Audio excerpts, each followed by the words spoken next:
ছাত্ৰীসকল, আজি আমি যাতায়াত ব্যৱস্থাৰ বিষয়ে কিছু কথা আলোচনা কৰিম দেই। যাতায়াত বুলি কওঁতে তোমালোকৰ মনত নিশ্চয় প্ৰশ্ন আহিছে, যাতায়াতনো কি? অতীজৰে পৰা মানুহে বিভিন্ন কাৰণত এঠাইৰ পৰা আন ঠাইলৈ অহা যোৱা কৰি আহিছে। পিছে অতি পুৰণি কালত মানুহৰ কোনো যান বাহন নাছিল। চকাৰ আৱিষ্কাৰ হোৱাৰ আগতে মানুহে খোজকাঢ়িয়ে এখন ঠাইৰ পৰা আন এখন ঠাইলৈ অহা যোৱা কৰিছিল।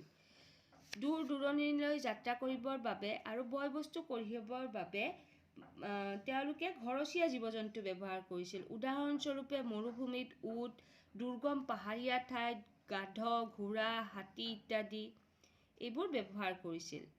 মেৰু অঞ্চলত বৰফ পিছল হোৱা বাবে চকা থকা গাড়ী চলাবলৈ অসুবিধা, সেয়েহে এই অঞ্চলত বলগাহৰি বা কুকুৰে চৰাই নিয়া স্লেজ গাড়ী ব্যৱহাৰ কৰা হৈছিল। এনেধৰণে এখন ঠাইৰ পৰা আন এখন ঠাইলৈ অহা যোৱা কৰা কাৰ্যকে আমি যাতায়াত বুলি কওঁ। চকাৰ আৱিষ্কাৰৰ লগে লগে মানুহে প্ৰাণীয়ে টনা গাড়ী যাতায়াতৰ বাবে ব্যৱহাৰ কৰিবলৈ ল'লে, যেনে ঘোঁৰা গাড়ী, গৰু গাড়ী ইত্যাদি। তোমালোকে জানানে, বৰ্তমান বিজ্ঞান আৰু প্ৰযুক্তিবিদ্যাৰ উন্নতিৰ লগে লগে আমি দ্ৰুত আৰু উন্নতমানৰ যাতায়াত ব্যৱস্থাৰ সুবিধা লাভ কৰিবলৈ সক্ষম হৈছোঁ। বিভিন্ন দেশৰ মাজত শান্তি সম্প্ৰীতি অটুট ৰাখিবলৈ আৰু শিক্ষা, কৃষি, শিল্প বাণিজ্য, চিকিৎসা ব্যৱস্থা, খেলা ধূলা আদিৰ আদান প্ৰদান কৰিবলৈ উন্নতমানৰ যাতায়াত ব্যৱস্থাৰ প্ৰয়োজন।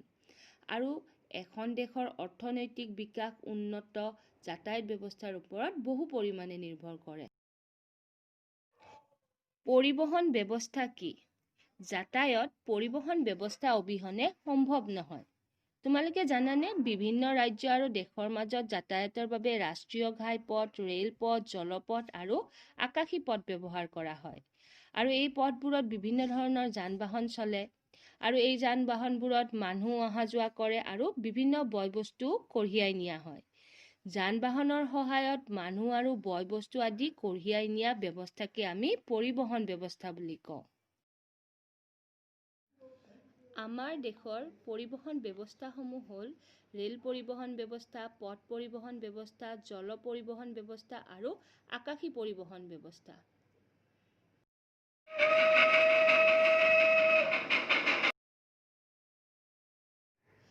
ৰেল পৰিবহণ ব্যৱস্থা।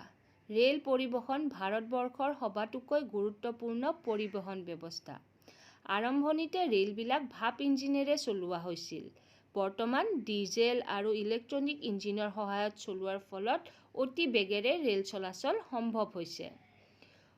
1853 চনৰ 16 এপ্ৰিলত মুম্বাই আৰু থানেৰ মাজত প্ৰায় 21 মাইল দীঘল ভাৰতবৰ্ষৰ প্ৰথম ৰেলপথ চৰকাৰীভাৱে মুকলি কৰা হয়।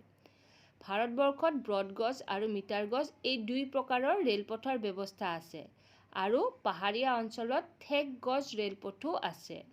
আৰু আমাৰ অসমত 1882 পৰা 1884 চনৰ ভিতৰত ডিব্ৰু-শদিয়া ৰেলপথ নিৰ্মাণ কৰা হৈছিল। এইটো আছিল অসমৰ প্ৰথম ৰেলপথ। এই ৰেলপথে ডিব্ৰুগড় আৰু তিনিচুকীয়া জিলাৰ চাহ, খাৰুৱা তেল আৰু বাঁহ উৎপাদন কৰা অঞ্চলবোৰ সংযোগ কৰিছিল। ৰেলপথসমূহেৰে দৈনিক বয় বস্তু এঠাইৰ পৰা আন ঠাইলৈ কঢ়িওৱা সহজ হৈ পৰিছে আৰু মানুহ কম সময়ৰ ভিতৰতে আৰু কম খৰচতে বহু দূৰ দূৰণিলৈ অহা যোৱা কৰাত সুবিধা হৈছে।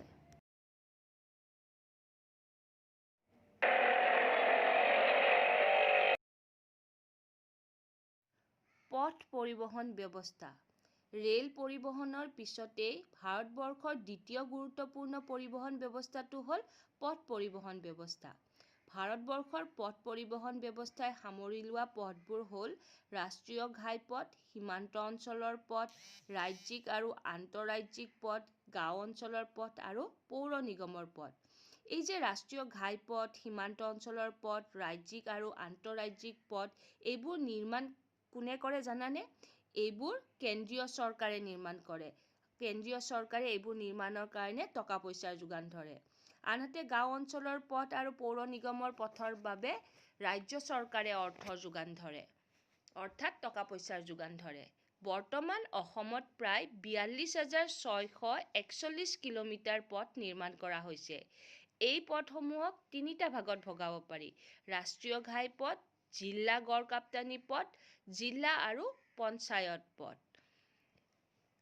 পথ পৰিবহণ ব্যৱস্থাৰ ফলত গাঁওবিলাকৰ সৈতে নগৰ, দুৰ্গম পাহাৰীয়া অঞ্চল, সীমান্ত অঞ্চল আৰু দেশৰ আন ৰাজ্যৰ লগতো ব্যৱসায়িক কেন্দ্ৰসমূহৰ মাজত সম্পৰ্ক স্থাপন হোৱাত সহজ হৈ পৰিছে। তোমালোকে জানানে, পৃথিৱীৰ ভিতৰতে সৰ্বোচ্চ পথ পৰিবহণ ব্যৱস্থাও আমাৰ ভাৰততে অৱস্থিত। উত্তৰ ভাৰতৰ মানালী লেহ ৰাষ্ট্ৰীয় পথ পৃথিৱীৰ ভিতৰতে সৰ্বোচ্চ পথ পৰিবহণ ব্যৱস্থা।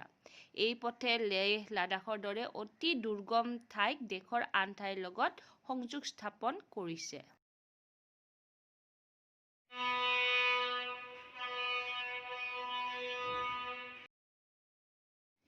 জল পৰিবহণ। ভাৰতবৰ্ষৰ জলপথ দুটা ভাগত ভগাব পাৰি: আন্তঃদেশীয় আৰু উপকূলীয় বা মধ্যসাগৰীয় জল পৰিবহণ। ভাৰতৰ নদীসমূহত 12 মাহেই পানী উপচি থাকে বাবে গোটেই বছৰজুৰি জল পৰিবহণ ব্যৱস্থা সুচল হৈ থাকে আৰু জল পৰিবহণ ব্যৱস্থা অতি কম খৰচী। ভাৰতৰ 3টা ৰাষ্ট্ৰীয় জলপথ আছে আৰু সেই 3টা ৰাষ্ট্ৰীয় জলপথ হ'ল: ৰাষ্ট্ৰীয় জলপথ 1 গংগা, ভাগীৰথী, হুগলী নদীৰ জল পৰিবহণ ব্যৱস্থা, ৰাষ্ট্ৰীয় জলপথ 2 ব্ৰহ্মপুত্ৰৰ শদিয়া, ধুবুৰী জল পৰিবহণ ব্যৱস্থা আৰু ৰাষ্ট্ৰীয় জলপথ 3 পশ্চিম উপকূলীয় খাল জল পৰিবহণ ব্যৱস্থা। তোমালোকে জানানে, ভাৰতত 12টা প্ৰধান জাহাজ বন্দৰ আছে। বন্দৰ মানে কি জানানে? বন্দৰ হ'ল য'ত বাহিৰৰ পৰা জাহাজবোৰ আহি ৰয়হি। ইয়াৰ ভিতৰত 4টা বন্দৰ হ'ল মুম্বাই, চেন্নাই, বিশাখাপট্টনম আৰু কলকাতা। অসমৰ শদিয়াৰ পৰা ধুবুৰীলৈ 891 কিলোমিটাৰ দীঘল জলপথক ৰাষ্ট্ৰীয় জলপথ বুলি ঘোষণা কৰা হৈছে। ব্ৰহ্মপুত্ৰ নদীৰ পাৰত থকা জাহাজঘাটসমূহ হ'ল ডিব্ৰুগড়, দিচাংমুখ, নিমাতী ঘাট, বিশ্বনাথ চাৰিআলি, শিলঘাট, গুৱাহাটী, গোৱালপাৰা আৰু ধুবুৰী।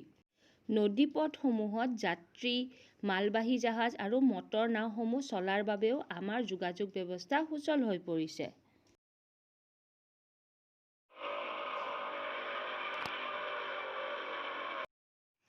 আকাশী পথ পৰিবহণ ব্যৱস্থা। ভাৰতবৰ্ষৰ আন এটা গুৰুত্বপূৰ্ণ পৰিবহণ ব্যৱস্থা হ'ল আকাশী পথ পৰিবহণ ব্যৱস্থা। এই পৰিবহণ ব্যৱস্থাৰে অতি কম সময়তে এখন ঠাইৰ পৰা আন এখন ঠাইলৈ যাত্ৰা কৰিব পাৰি। ভাৰতবৰ্ষত বিমান সেৱা চৰকাৰী আৰু বেচৰকাৰী খণ্ডৰ অন্তৰ্গত। এয়াৰ ইণ্ডিয়া, ইণ্ডিয়ান এয়াৰলাইন্স আদি বিমান সেৱাবোৰ চৰকাৰী খণ্ডৰ অন্তৰ্গত। আনহাতে jet Airways, air Deccan, IndiGo, SpiceJet আদিবোৰ বেচৰকাৰী খণ্ডৰ অন্তৰ্গত। 1981 চনৰ জানুৱাৰী মাহৰ পৰা গুৱাহাটী আৰু দিল্লীৰ মাজত বিমান চলাচল আৰম্ভ হয়। ফলত যোগাযোগৰ ক্ষেত্ৰত অসমৰ ৰাইজৰ বহুদিনীয়া অভাৱ পূৰণ হৈছিল।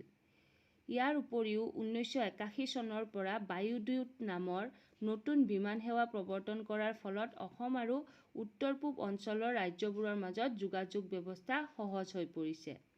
বায়ুদূত বিমান সেৱাই সংযোগ কৰা ৰাজ্যবোৰ হ'ল গুৱাহাটী-বৰাপানী, গুৱাহাটী-কমলপুৰ আৰু ডিব্ৰুগড়-চাবুৱা-তেজু।